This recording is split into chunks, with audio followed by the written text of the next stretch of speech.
So, as you know, Angela Levin has had many criticisms of Harry and Meghan over the years.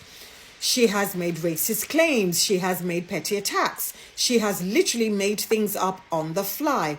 But what she said this week on Talk TV may be one of the most dangerous things she's ever said. So she alleged that the Sussexes encountered Hamas-linked individuals during their visit to Jordan.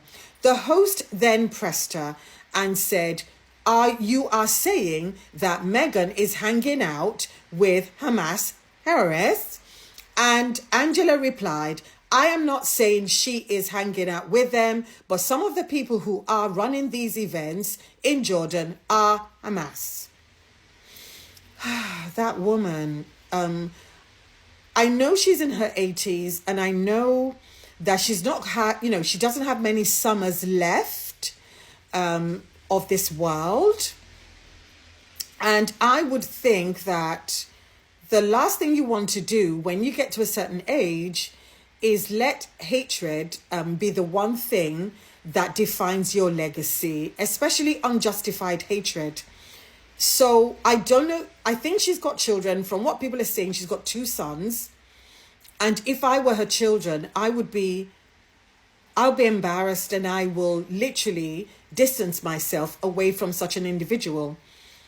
I think it's a shame that her hatred is so entrenched, and it's really as if it's coming from the deepest part of her. And I know she's had problems with her own mother.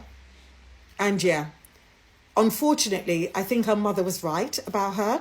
I think her mother spotted the evil in her right from when she was a child and just knew that, yeah, this is one evil person and I can't believe I made such a person. But let me go on. So I want to be clear about what these absurd accusations mean, because Hamas is a proscribed terrorist organization in the UK, and publicly linking named individuals to such a group without proof is not commentary. It is not even criticism.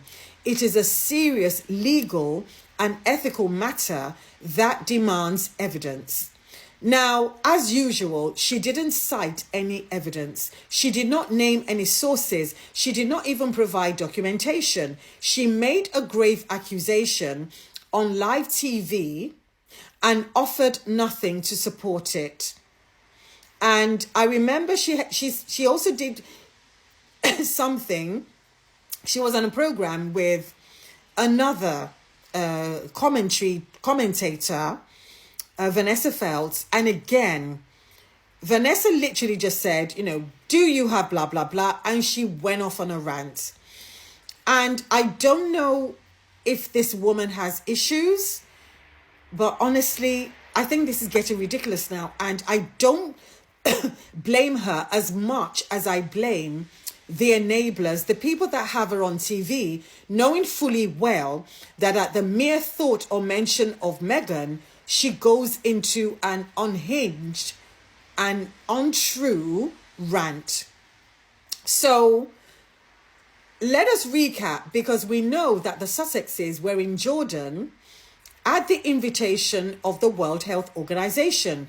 They visited the Amman Specialty Hospital and they met young amputees who had been evacuated from Gaza. They attended a site that's supported by the World Central Kitchen. And we know that they also donated $500,000 via Archwell. And we know that coverage from the Associated Press, CNN, and People reported on the humanitarian dimension. None of them said anything or alleged contact with militants. And these are news sources that are reliable, that are, I would say, legitimate and credible. But unfortunately, this woman decided to see a different story. And from what I understand, this story originated from a press no one had ever heard of, I'm not going to name that press because I'm not giving them. And this woman decided to amplify that. And of course, the Sussex squad has investigated, and the names of the individuals this woman is claiming, the names are completely different to the names of the people tweeting pro-Hamas material online. So her claim obviously originated from that website, as I said, and they try to highlight what the employees of a particular organization called Questcope, is it Questcope? Yeah, Questcope. And that was one of the NGOs that the Sussexes visited. And some of the posts included pro-Hamas, blah, blah, blah. But it is not proof that these people are actually members of Hamas. And it doesn't prove that the Sussexes met Hamas. And like I said, this has been investigated and found not to be true. So if there were any terrorist affiliations within a Jordanian NGO, that would be a matter for the Jordanian authorities and international security agencies. And as we know, anyone who meets high-profile individuals or royalty or whatever, they are vetted by security services, by intelligence services, and they would have been vetted by the security and intelligence services of that country. So, unfortunately, this woman was far from right. But in this particular show, she still wasn't finished. She actually went online, she went on X, and she doubled down. And she actually said that apparently the staff were Hamas staff.